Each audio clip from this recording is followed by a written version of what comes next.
अच्छा बुआ को प्यार कर दो, नहीं लोग कहेंगे कि अस्पताल ही हम आएंगे, टाइम लगेगी। आया जाएगा तो लेके जाएंगे क्या है? हां मैं इसको लेकर याद कर लिए, कुछ भूला ना, इसको लेकर जा रही हूं। बाय बाय बाय, कुछ नहीं ना ये। चलो धृति पैर छुओ फूफा का। हम लाएंगे। चलो भाई बुआ धृति चलो चलो। हाँ, फिर हम लोग मस्ती करेंगे। बस 1 2 कहते हैं जितेंद्र की रिकॉर्डिंग ले ली।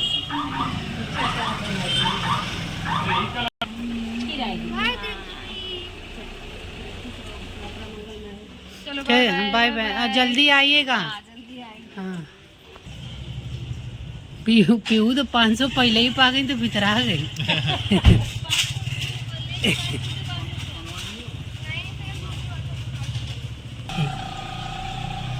हेलो माय यूट्यूब फैमिली, एक बार फिर से स्वागत है आप सभी का मेरे एक नए ब्लॉग में। तो कैसे हैं आप सब? आई होप अच्छे होंगे। मैं भी अच्छी नहीं, मतलब ठीक ठाक ही, अच्छी क्या ही बोल सकती हूँ। और अभी मैं किचन में आ गई हूँ और यहाँ पे मैं नीचे हूँ लेकिन अब मैं बड़ी हो गई। और आज मम्मी का फास्ट है क्योंकि आज है प्रदोष, तो मैं मम्मी के लिए मूंगफली मखाना ये सब थोड़ा सा फ्राई कर रही हूँ। मुझे दादी की प्लेट से उठाना नहीं रहेगा, मैं दादी मुझे देंगी तभी मैं खाऊंगी। और धृति की बुआ जा चुकी है जैसा कि आप लोग देख चुकी है। और कल मैं आप लोग को बता दूं कि धृति इतना ज्यादा रो रही थी, वो सारी चीजें मैं रिकॉर्ड इसलिए नहीं कर पाई कि ये इसका रोना देख के मैं खुद इतना रो रही थी। इतनी बेचारी को मार पड़ गई मेरे बच्चा को। कल ये बहुत मार भी खाई, बहुत रोई, कल बिना खाए पिए सो भी गई। तो हम अभी इसको देख रही हूँ ना तो लग रहा है कितना प्यार कर लूँ। कल इतना ज़्यादा ये जिद करने लगी थी कि जब इसकी बुआ आती और चली जाती ना तो इसको लगता है कि बुआ क्यों गई, इतनी जल्दी क्यों गई। तो ठीक है, किसी से देखिए एक अटैचमेंट होता है वो ठीक रहता है, लेकिन एक जो पागलपन वाला हो जाता है ना ये कर देती है कभी कभी। तो इसके लिए बेचारी मार भी खा रही थी। और मैं वीडियो बनाऊंगी, चलिए पहले मेरे पास रखो। चलिए मैं ये सारी चीजें कर लेती हूँ, फिर मिलती हूँ आपको कुछ देर बाद क्योंकि मुझे बहुत जरूरी बात करनी है। हेलो जी, तो अभी किचन से जस्ट आई, मैं खाली हुई हूँ। खाली होने के बाद मैंने धृति को ब्रश वगैरह कराया, नहलाया धुलाया।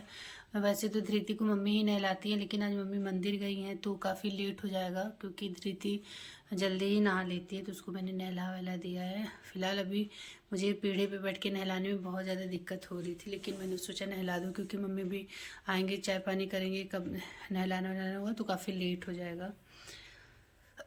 तो अभी आके बस मैं ऐसे रेस्ट कर रही हूँ और मेरी हालत एकदम ख़राब होती जा रही है। आज रात की बात बताऊँ तो अचानक से जैसे कि आप एकदम गहरी नींद में रहो, और मैं एकदम गहरी नींद में सो रही थी। 3 साढ़े 3 बजे के करीब मतलब मेरी नींद अचानक से खुली और मेरा पेट उस टाइम इतना ज़्यादा दर्द कर रहा था, पेट और कमर इतना ज़्यादा दर्द कर रहा था, मतलब दर्द धीरे धीरे बढ़ते जा रहा था। तो मुझे लगा कि अच्छा ठीक है, जैसे नहीं होता है कभी कभी हम लोग को बाथरूम वगैरह लगता है तो आदमी आलस के मारे नहीं करता है, तो वैसा तो नहीं है, मैं तुरंत जाती हूँ करने। लेकिन अब जाती हूँ मैं वैसे करने, और जब जैसे एकदम नींद में हो जाती हूँ तो शायद नहीं उठ पाती होंगी। तो जब मेरी नींद अचानक से खुली तो मेरा पेट एकदम टाइट हुआ पड़ा था और मेरे पेट में इतनी तेज़ दर्द हो रही थी।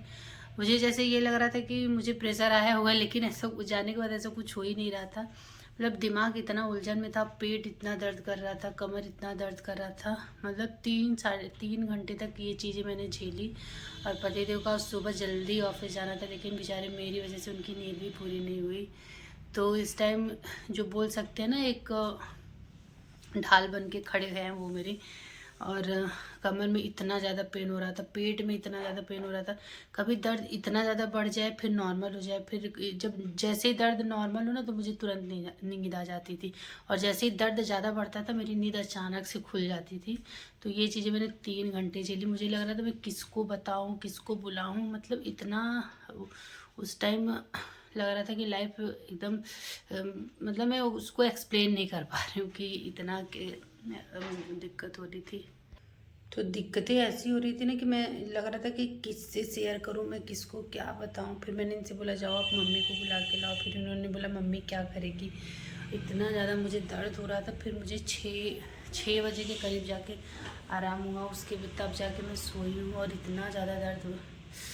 जैसे पीरियड का एक पेन होता है ना, वैसे ही पेन हो रहा था बहुत, लेकिन वो बहुत ज़्यादा ही हो रहा था। पेट भी दर्द कर रहा था, कमर भी, मतलब दर्द घटने की वजह ना बढ़ते जा रहा था। लग रहा था कि जब टाइम पास होता है तब चीज़ें समझ में आती है। टाइम में ऐसा भी नहीं कि बिल्कुल पास है, हाँ 9th मंथ तो स्टार्ट हो गया, लेकिन ऐसा भी नहीं कि बिल्कुल पास है कि पेन हो रहा है कि अच्छा कुछ ऐसा अब होने वाला है। लेकिन आज मैंने रात में बहुत कष्ट झेला है भाई।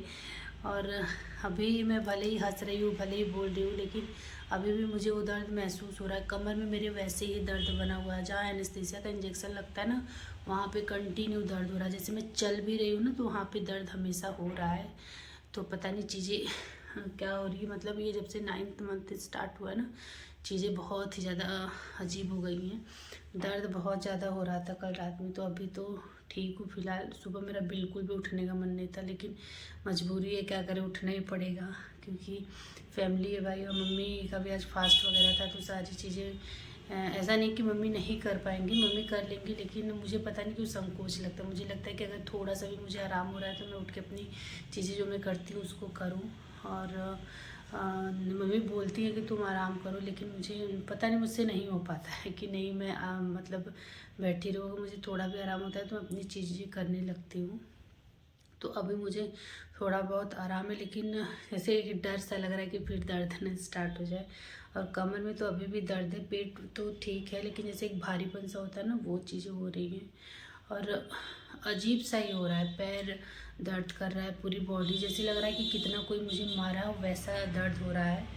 होता है ना, जब आप कोई चीज़ का दर्द झेलो तो वो एक मन में डर बना लेता है, वही चीज़ अभी मेरे साथ हो रहा है। अभी रात, जैसे रात होती ना, तो मैं वैसे खाना भी कम से कम ही खाती हूँ कि ताकि मैं कम खाऊंगी तो मुझे दिक्कत नहीं होगा। कम खाने के बाद अब 1 या 2 रोटी तो खाऊंगी क्योंकि मुझे भी चाहिए, बच्चे को भी चाहिए। तो सारी चीज़ें मैं अपनी तरफ से मैनेज करने की कोशिश कर रही हूँ, लेकिन देखते भगवान को क्या ही मंजूर है। और आज जो रात का दर्द था भाई, वो तो बहुत ही भयानक था। मतलब पतिदेव भी डर जाते हैं। मैं पहले बहुत कंट्रोल करती हूँ, जब मुझसे बर्दाश्त नहीं होता तब मैं अपने हस्बैंड से सारी चीज़ें शेयर करती हूँ। और शेयर करने का एक रीज़न ये भी है कि मुझे लगता है कि मुझे जो भी छोटी या बड़ी प्रॉब्लम हो, मेरे हस्बैंड को पता होना चाहिए, ताकि जैसे कोई भी दिक्कत वाली बात हो तो होता है ना कि आदमी लोग भाई आपसे ज़्यादा समझ सकते हैं। तो कोई दिक्कत वाली बात हो तो वो समझें उसको, और चीज़ों को जैसे अगर ठीक है दिखाने लायक है तो वो दिखाए, नहीं तो ठीक होने लायक है तो ठीक है उसका वेट करें। तो मैं कोई भी चीज़ें होती है ना, थोड़े टाइम मैं उसको बर्दाश्त करती हूँ, फिर जब बर्दाश्त से बाहर होता है तो मैं अपने हस्बैंड से ये सारी चीज़ें ज़रूर शेयर करती हूँ कि मुझे ऐसी ऐसी दिक्कतें हो रही हैं। तो चलिए अभी रहने देते हैं, अभी मम्मी आ गई मंदिर से, चलिए उनको चाय पानी देते हैं। और आप लोग भगवान से प्लीज़ मेरे लिए दुआ करिए, प्रे करिए कि सब कुछ मेरा अच्छा रहे।